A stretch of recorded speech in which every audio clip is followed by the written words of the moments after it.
തദ്ദേശ തെരഞ്ഞെടുപ്പിൽ മലപ്പുറം വളാഞ്ചേരി നഗരസഭയിലെ 29ാം ഡിവിഷനിലെ LDF സ്ഥാനാർത്ഥി ധന്യ ബാബുരാജിന്റെ പത്രിക തള്ളി. ബ്ലോക്ക് പഞ്ചായത്തിലെ താൽക്കാലിക ജോലി രാജിവെക്കാതെയാണ് പത്രിക സമർപ്പിച്ചത്. സമീർ ബെൻ കരീം ചേരുന്നുണ്ട് മലപ്പുറത്ത് നിന്ന്. സമീർ, വിവരങ്ങൾ എന്തൊക്കെയാണ്?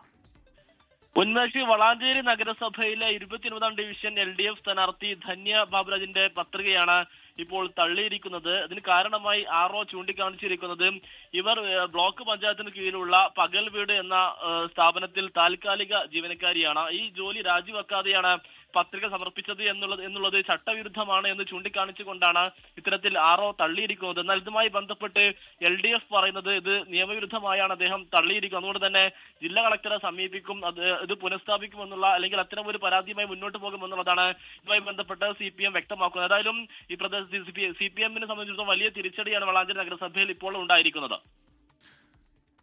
സമീർ ബിൻ കരീമാണ് മലപ്പുറത്ത് നിന്ന് വിവരങ്ങൾ നൽകിയത്. ലോകത്തെവിടെയായാലും ഏത് സമയത്തും 24 വാർത്തകളും ഓഗ്മെന്റഡ് റിയാലിറ്റി പാക്കേജുകളും എക്സ്പ്ലെയിനറുകളും വിശദമായി കാണാൻ ഞങ്ങളുടെ YouTube ചാനൽ നിങ്ങൾക്ക് സബ്സ്ക്രൈബ് ചെയ്യാം.